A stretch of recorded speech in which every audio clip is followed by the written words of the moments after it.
পদার্থবিজ্ঞানের জগতে সবাইকে স্বাগতম।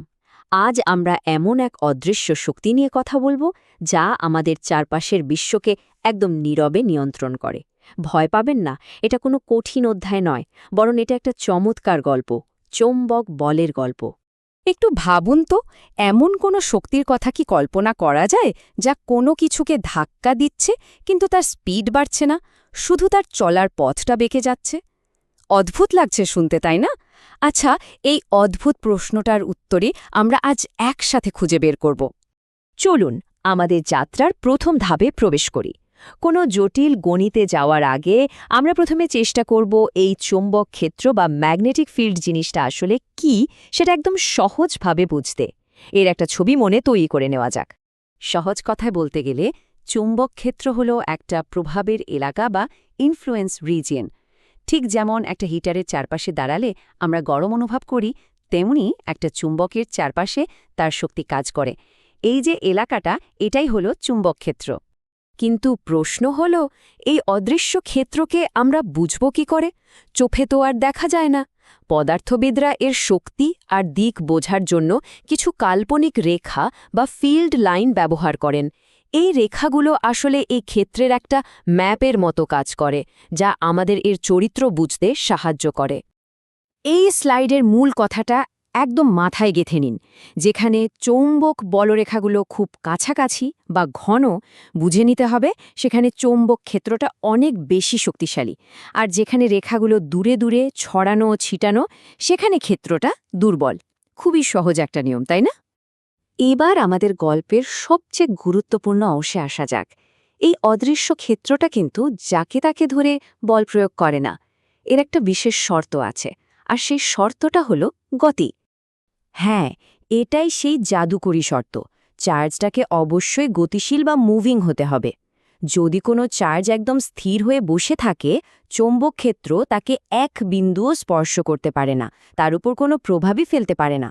বল প্রয়োগের জন্য চার্জটিকে চলতেই হবে। এটাই হলো প্রথম এবং প্রধান নিয়ম। তাহলে এই বলটা ঠিক কতটা শক্তিশালী হবে? এটা নির্ভর করে মোট 3টে উপাদানের ওপর, ঠিক যেন একটা রান্নার রেসিপি। প্রথমত, চার্জের পরিমাণ কত। দ্বিতীয়ত, সেই চার্জটা কত দ্রুত চলছে। আর তৃতীয়ত, চৌম্বক ক্ষেত্রটা নিজেই কতটা শক্তিশালী। এই 3টি মিলেই তৈরি হবে মোট বল। আর এই রেসিপিটাই হলো এই সমীকরণ, যা লরেন্স বল নামে পরিচিত। সমীকরণ দেখে একদম ভয় পাবেন না, এটা খুবই সহজ। এখানে F হলো বল, Q হলো চার্জের পরিমাণ, V হলো তার গতি, আর B হলো চৌম্বক ক্ষেত্রের শক্তি।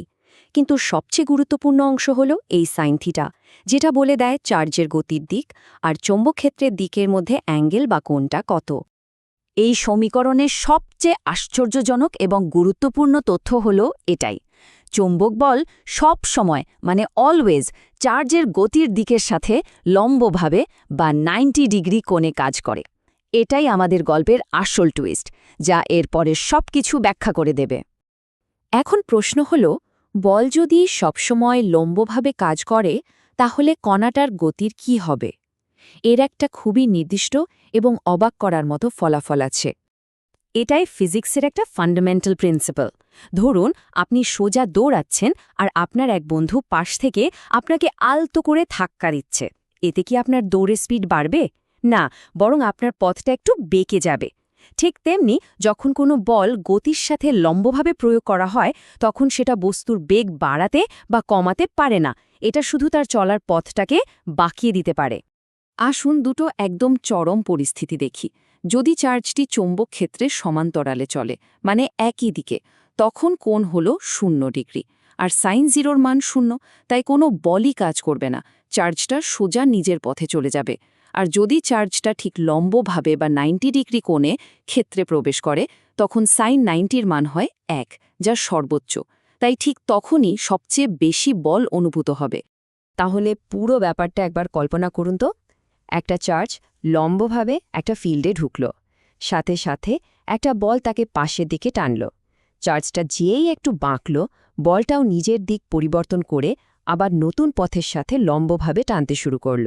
এই যে অবিরাম পাশের দিকে একটা টান, এর ফলেই চার্জটা আর সোজা পথে যেতে পারে না, একটা বৃত্তাকার পথে ঘুরতে বাধ্য হয়। তার মানে এখানে চৌম্বক বলটাই সে কেন্দ্রমুখী বলের যোগান দিচ্ছে, মানে যে বলটা কোনো বস্তুকে গোল হয়ে ঘোরাতে সাহায্য করে। আর আগে স্লাইডের পুরো গল্পটাকেই আমরা এই সহজ একটা সমীকরণের মাধ্যমে প্রকাশ করতে পারি। দেখুন, বাম দিকে QVB হল চৌম্বক বল, আর ডান দিকে mv²/r হল বৃত্তাকার পথে ঘোরার জন্য যে কেন্দ্রমুখী বলটা দরকার সেটা। চৌম্বক ক্ষেত্রের ভেতরে এই দুটো বল আসলে একই জিনিস, তাই তারা একে অপরের সমান। আগের সমীকরণটাকে একটু এদিক ওদিক করলেই আমরা বৃত্তাকার পথের ব্যাসার্ধ বা রেডিয়াসের ফর্মুলাটা পেয়ে যাই। এই সূত্রটা আমাদের বলে দেয় যে চার্জটা কত বড় বা কত ছোট একটা বৃত্ত তৈরি করে ঘুরবে। এখান থেকে একটা চমৎকার সম্পর্ক দেখা যাচ্ছে, যা খুবই লজিক্যাল। চৌম্বক ক্ষেত্র বা বি যত শক্তিশালী হবে, চার্জের ওপর পাশের দিকে টানটাও তত বেশি হবে, আর যত জোরে বাঁকানো হবে, বৃত্তের ব্যাসার্ধ বা আর তত ছোট হবে। মানে শক্তিশালী চৌম্বক চার্জকে আরও বেশি বাঁকিয়ে একটা ছোট টাইট বৃত্তে ঘোরাবে। আমরা এতক্ষণ একটা মাত্র চার্জের গল্প শুনলাম, কিন্তু কি হবে যখন একসাথে লক্ষ লক্ষ চার্জ চলতে শুরু করবে? চলুন এবার আমাদের আলোচনার শেষ পর্বে যাওয়া যাক। এখানে আমরা দেখব এই ছোট বল কিভাবে বড় আকারের প্রযুক্তি, যেমন মোটরের ভিত্তি তৈরি করে।